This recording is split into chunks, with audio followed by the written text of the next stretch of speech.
দেয় নাই, মাথা ফাইটে গেছে, মাথার মধ্যে লোহার কড়া ঢুকে গেছে, তারপর লানত দেয় নাই।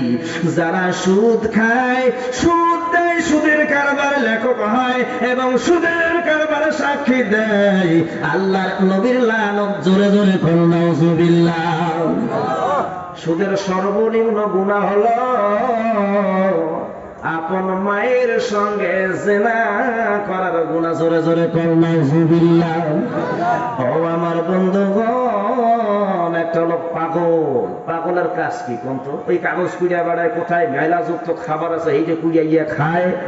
পাগলের কাজে এইটা, পাগলামি করা, কথা ঠিক না? যতই কাগজ কুড়াক, যতই পাগলামি করুক না কেন, কিন্তু আপন মায়ের সঙ্গে জেনা করার চিন্তা মাথার মধ্যে নিয়ে আসে না, কথা ঠিক না বেঠিক? একজন লোক মদ খায়, গাঁজা খায়, ফেন্সি খায়, খাইয়া মাতাল হইয়া যায়, কিন্তু যতই মাতলামি করুক না কেন আপন মায়ের সঙ্গে জেনা করার চিন্তাও মাথায় আনে। কিন্তু সবচেয়ে বড় খোর, সবচেয়ে বড় খোর সুদখোর, আল্লাহর নবী বলছেন এদের প্রতি আমার আল্লাহর লানত, এদের প্রতি আমি নবীর লানত, জোরে জোরে কর নাউজুবিল্লাহ। এই জন্য বন্ধুগণ, যদি আপনি নামাজ পড়েন, নামাজ আদায় করেন সঠিকভাবে, এই সুদের কারবার ছেড়ে দেওয়া লাগবে। অনেক লোক আছে নামাজ পড়ে ঘুষ খায়, নামাজ পড়ে অন্যায় করে, নামাজ পড়ে পরের জমির আল ঠেলে, নামাজ পড়ে পরের হক মাইরে খাইছে, এমন লোক নাই? ও আমার বন্ধুগণ, তাহলে তারা বলে হুজুর আমাদের নামাজ কেন আমাদের পাপ কাজ থেকে ফিরে না? আসলে তোমার নামাজ হয় না। নামাজ পড়তেছো, নামাজের মধ্যে রুকু সিজদা জানা নাই, নামাজের মধ্যে ওয়াজিব জানা নাই, নামাজ ভাঙ্গার কারণ জানা নাই, বান্দা ওই নামাজে তাসির আসে না। নামাজ ভাঙ্গার কারণ আছে অনিষ্টে, তার মধ্যে প্রথম নম্বরে আছে হলো কোরআন শরীফ অশুদ্ধ তেলাওয়াত করান। আলহামদুলিল্লাহ রাব্বিল আলামিন, আলহামদুলিল্লাহ রাব্বিল আলামিন, কি পরিবর্তন হলো না? লা ইলাহা ইল্লাল্লাহ অর্থ কি? আল্লাহ ছাড়া কোনো মাবুদ নাই। লা ইলাহা ইল্লাল্লাহ, লা ইলাহা ইল্লাল্লাহ এমন জিকির হয় কি হয় না? অনেক জিকির হয় দেখবেন আল্লাহ নাই, ইল্লাহ নাই, শুধু হু না। জিকিরের বিরুদ্ধে আমি বলতেছি না, জিকির করতে হবে। জিকির হলো যার অন্তরে আছে, তার দিলটা জিন্দা, বুঝেন না কথাটা? কিন্তু যেই জিকির আপনি নিজেই বোঝেন না, সেটা আল্লাহকে ভাবে বুঝবো। জিকির হলো দুই প্রকার, একটা হলো খফি, একটা হলো জলি। আমার বন্ধুগণ, লা ইলাহা শব্দের অর্থ আল্লাহ ছাড়া কোনো মাবুদ নাই। যখন লা ইলাহা ইল্লাল্লাহ হয়ে গেল, তখন কিন্তু আল্লাহ ছাড়া আরো অনেক আল্লাহ হয়ে গেল। পরিবর্তন হলো কিনা? আস্তাগফিরুল্লাহ, আল্লাহ ছাড়া কোনো, আস্তাগফিরুল্লাহ, আল্লাহ আমাকে মাফ করো, আস্তাগফিরুল্লাহ, আস্তাগফিরুল্লাহ, আল্লাহ আমাকে খাও। পরিবর্তন হলো না? আরবি অক্ষর জবর জের, এই যে হুজুর এখানে আছে, একটা যদি জের জবর এদিক সেদিক হইয়া যায়, অর্থ কিন্তু পরিবর্তন হয়ে যায়। কথা কি বুঝতেছেন? এই জন্য আল্লাহ বললেন ওয়ারাতিলিল কুরআন তারতিলা,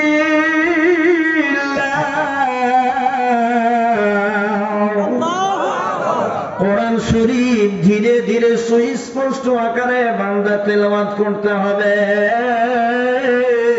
যখন তেলাওয়াত সহি হয়ে যাবে, তোমার নামাজ সহি হবে। কোন সুবহানাল্লাহ।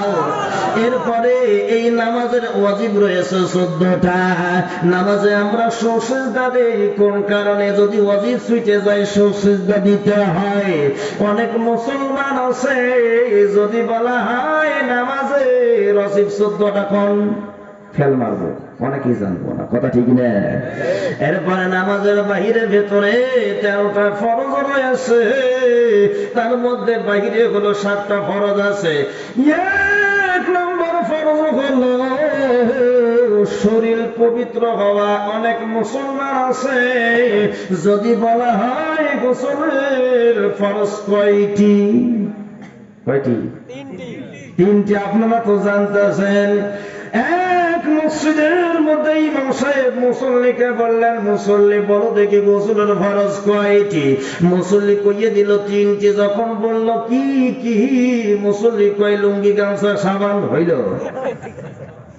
এবার ইমাম কয় মারহাবা, তুমি এখন পর্যন্ত না পার, কারণ কোন ইবাদত তোমার হয় নাই। ও আমার বন্ধুগণ, বাইরা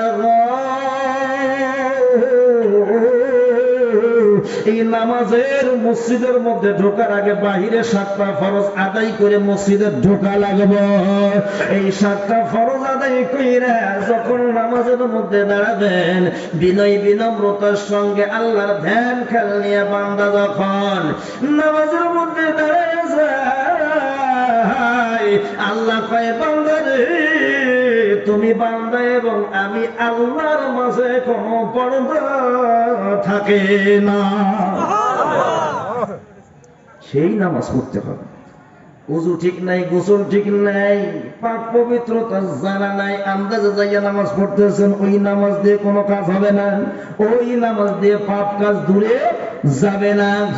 এখন আল্লাহর নবী বললেন, সাল্লু কামা রাআইতুমুনি উসাল্লি, নামাজ আদায় করো ওইভাবে আমি নবী যেইভাবে নামাজ আদায় করেছি। এখন তো আমাদের মাঝে নবী নাই, আলেম ওলামা আছে, নায়েবে রাসূল হুজুরেরা আছে। এখন এই হুজুরদের কাছে যাইয়া নামাজ শিখতে হবে। কিন্তু এখন এই হুজুরদের কাছে যাইয়া নামাজ শিখবো কি? হুজুরের শুধু দোষ তালাশ করি। কোথায় হুজুরের গুলটি? পাঞ্জাবি লম্বা হইলে দোষ হইয়ে যায়, কথা ঠিক না? খাটো হইলেও কয় দোষ, জোরে গেলেও দোষ, আস্তে আসলে কয় যে এমন খাবার খাইছে হাঁটবার পায় না, কথা ঠিক না? আমার ভাতিজা গেলে কয় সাইকেল পর্যন্ত কারকার করে যখন হুজুর দাওয়াত খাইয়ে সাইকেলেও। একজন আলেমের দাম রয়েছে, একজন হাফেজ কোরআনের দাম রয়েছে। ও আমার বন্ধুগণ, বাইরা আপনি আপনার সন্তানকে স্কুল কলেজ ইউনিভার্সিটির মধ্যে পাঠান, বিসিএস ক্যাডার বানাইছেন, কিন্তু আপনি মা আপনি বড় যখন বেড়ে যাবেন, আপনার সামনে দাঁড়াইয়া যদি ওই সন্তান জানাজা না করতে পারে, আপনার মতন কপাল পড়া দুনিয়ার জমিনে নাই, কথা কোন ঠিক না বেঠি? আপনি বাংলা লেখেন, ইংরেজি লেখেন, শিক্ষা দেন, নিষেধ নাই, কিন্তু ওই বাসার মধ্যে দোয়া করতে গেলে হুজুর লাগে, মসজিদের ইমাম লাগে। হুজুরের দোয়াটা কবুল হবে না হবে গ্যারান্টি আছে, কিন্তু আপনি সন্তান যখন দোয়া করবেন বন্দুকের গুলির মতন কবুল হইয়া যাবে। সুবহানাল্লাহ। কোন সন্তান মা বাবা মারা গেছে, সামনে দাঁড়ায় জানাজা করছে, ওই সন্তানের চোখের পানি নাকের বাগায় আসা লাগে, আল্লাহ পিতা মাতার জিন্দেগির গুনাহ মাফ করে দেবে। তাহলে সন্তানকে আলেম বানানোর দরকার আছে না নাই? হাফেজ বানানোর দরকার আছে না নাই? আজকের এই মসজিদের খতিব সাহেব বলছে, হুজুর মাদ্রাসা একটা আমি করেছি, মহিলা মাদ্রাসা।